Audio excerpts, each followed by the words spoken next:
யாழ்ப்பாணத்துல தனங்கிழப்புன்னு சொல்ற இடத்துல ஒரு பத்தை மாறி இருக்கிற ஒரு ஏரியால போலீஸ் எக்கச்சக்கமா சுத்தி நின்று ஒரு உடலை, இறந்து போன மோசமான ஒரு உடல் ஒன்றை மீட்டெடுக்கிறாங்க. அவங்க யாருன்னு பார்க்க போனா ஒரு பெண். உண்மையாகவே நான் அந்த வீடியோவை பார்க்கும்போது அவ்வளவு கஷ்டமா இருக்கு, அவ்வளவு கொடூரமா மோசமா அந்த உடல் சிதைஞ்சு போயிருக்குது. அவங்க யாருன்னு பார்க்க போனா அவங்க யாழ்ப்பாண பல்கலைக்கழகத்தினுடைய ஒரு விரிவுரையாளர் ஏன் இப்படி இந்த பத்தைக்குள்ள இறந்து கிடக்குறாங்கன்னு பார்க்க போனா இது சம்பந்தப்பட்ட விஷயத்துல இந்த இறந்து போன இந்த பெண்ணினுடைய, இந்த அக்காச்சியினுடைய, இந்த அம்மாவினுடைய மகளும் மருமகனும் திருகோணமலை எங்கட ஏரியால வச்சு கைது செய்யப்பட்டிருக்கிறாங்க. யோசிச்சு பாருங்க. இந்த சம்பவத்தை நான் உங்களுக்கு முழுமையா சொல்றேன், கூடுதலா சொல்லுவாங்க. இந்த துரோகம்ன்றது வெளியில தெரியாதவங்க எல்லாம் செய்ய மாட்டாங்க, எங்களோட கூடவே இருக்கிறவங்க தான் செய்வாங்க. அதே போல சம்பவம் தான். இந்த சம்பவம் என்ன நடந்திருக்குண்டா, இந்த இறந்து போன இந்த விரிவுரையாளர், இந்த அக்காச்சியினுடைய, இந்த தாயினுடைய மகன் யாழ்ப்பாண போலீஸ்ல ஒரு முறைப்பாடு கொடுக்கிறார். அந்த முறைப்பாடு என்னண்டா, அந்த முறைப்பாடு கொடுத்த அந்த நபரினுடைய, இந்த இறந்து போன இந்த தாயையும் அந்த நபரினுடைய தங்கச்சியையும், இந்த தாயினுடைய மகளையும், 19 வயசு இருக்கக்கூடிய மகளையும் மருமகன், அதாவது மச்சான்காரன் கடத்திட்டேர் அப்படின்ற ஒரு முறைப்பாடு கொடுக்கிறார். அப்ப போலீஸ் உடனடியா அந்த விசாரணையை முன்னெடுக்கிறாங்க. இந்த விசாரணையை பொறுப்படுத்தி உடனடியாக அவங்க வீட்டுக்கு போய் பார்க்கறாங்க. வீட்டை போய் பார்த்ததுல முக்கியமான சில தடயங்களை போலீஸ் காண்றாங்க, பார்க்கறாங்க, கைப்பற்றுறாங்க. என்னண்டா, அந்த வீட்டினுடைய கூரை ஓடுகள் கலட்டப்பட்டிருக்கு.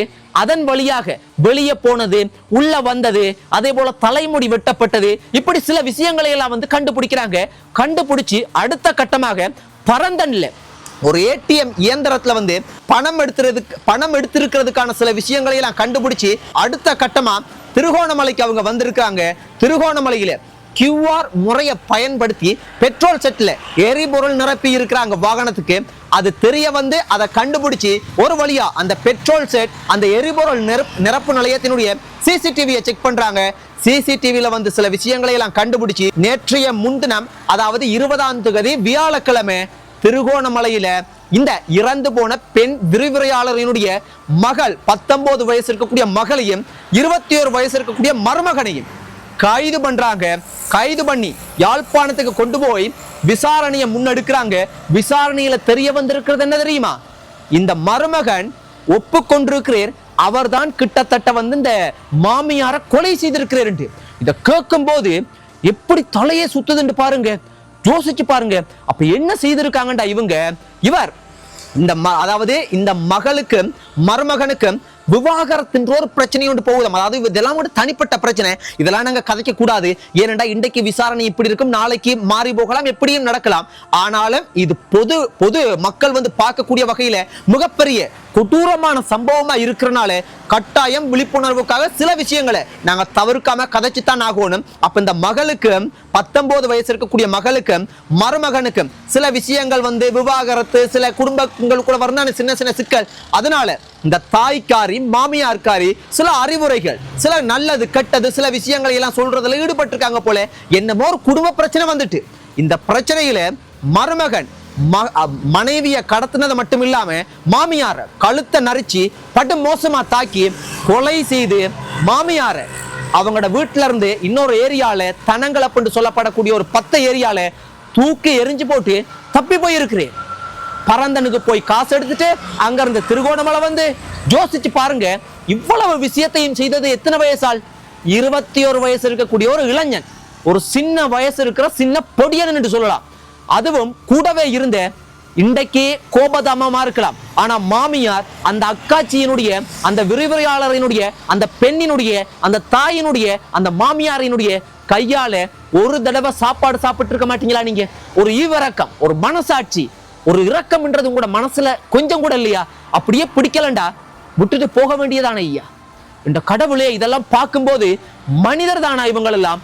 மனித ரூபத்துல வாழ்ற மிருகங்களாண்டு யோசிக்க தோணுது. இந்த சம்பவம் ஒரு வழியா வெளியே வந்திருக்கு. யோசிச்சு பாருங்க எவ்வளவு மோசமான விஷயம் உண்டு. இதே போலதான் நான் நேத்து உங்களுக்கு சொன்னேன், மட்டக்களப்பு மாவட்டத்துல ஒரு கிணத்துல ஒரு அக்கா, காலையில் அங்க இருக்கிற மக்கள்ல சில பேர் போகும்போது பாலனஜ கிணத்துல ஒரு அக்காவினுடைய சத்தம் கேட்டு பேய் பிசாசு பயந்து மறுபடியும் போய் பார்த்தா அந்த கிணத்துள்ளுக்கு தவளை மாதிரிக்கு மிகப்பெரிய இறந்து போன ஒரு பெண்ணினுடைய உடல் மிதந்து கொண்டிருக்கு. அதுக்கு பக்கத்திலேயே இன்னொரு உயிரோட ஒரு அக்கா ஒரு தலை தெரிஞ்ச மாதிரிக்கு கொஞ்சம் காப்பாத்துங்கன்ற மாதிரிக்கு அழுகுரலோட புலம்பி கொண்டிருக்காங்க. போலீஸுக்கெல்லாம் சொல்லி ஒரு வழியா அவங்களை மீட்டெடுத்துட்டாங்க. அந்த வீடியோவை பார்க்கும்போது இந்த யாழ்ப்பாணத்துல இறந்து போன அந்த பெண் விரிவுரையாளரை விட மோசமா அவங்க அந்த கிணத்துள்ளுக்கு ஒரு பெண் பல நாளா இறந்து போய் அழுகி அந்த கிணத்துள்ளுக்கு இருக்காங்க. இந்த அக்காவும் அந்த பிணத்தோட விடிய விடிய விடிய விடிய அதோட பாத்தீங்கன்னா இருந்திருக்கிறாங்க. புழுக்கள்லாம் அப்படியே இருந்து அதை பார்க்கும்போது அதனுடைய பின்னணி நேத்து உங்களுக்கு தெளிவா சொல்லிட்டேன். ஒரு சிலாக்கள் திருடுறதுக்காக இந்த பெண்கள் நகைகளை திருடிட்டு அடிச்சு போட்டு அந்த கிணத்துள்ளுக்கு போடுறது. அதுல ஒரு அக்கா மட்டும் நேத்து தப்பிச்சனாலே அது உள்ளுக்கு இது போல இருக்கிற உடல் எல்லாம் கண்டுபிடிக்கப்படுது. இப்படியான சம்பவங்கள் எல்லாம் செய்யறது யாரு?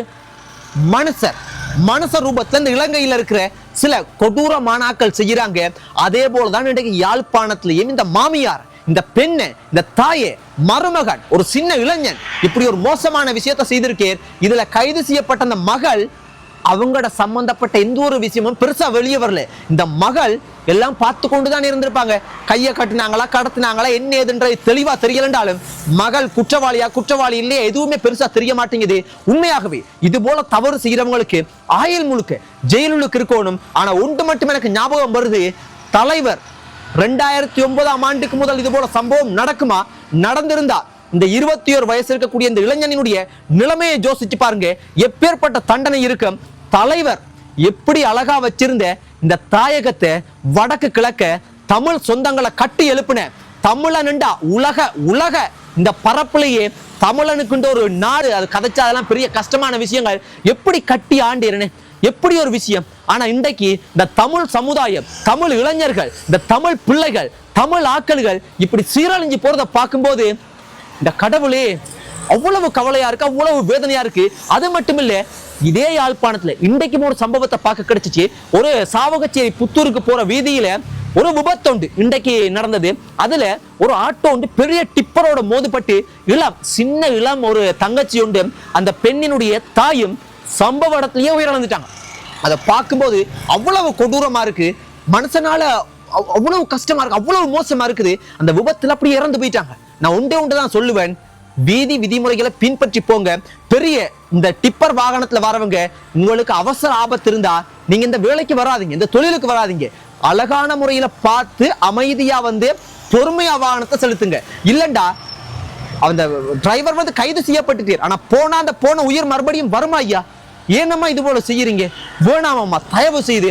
இந்த சம்பவம் இன்றைக்கு யாழ்ப்பாணத்துல பார்க்க கிடைச்சது. ஆனா இலங்கை நாட்டுல இந்த கொலை, கொள்ளை, கற்பழிப்பு, மோசமான ஏமாத்துறது, சர்வ சாதாரணமா குத்தி கொலை செஞ்சுட்டு ரோட்ல தூக்கி போட்டுட்டு போறது, இதெல்லாம் பார்க்கும்போது இந்த நாடு உண்மையாகவே மனிதர்கள் வாழ்ற நாடுதானா இல்லண்டா ஒரு நரகத்துல தான் நாங்க வாழ்ந்து கொண்டிருக்கிறோமான்னு யோசிக்க தோணுது.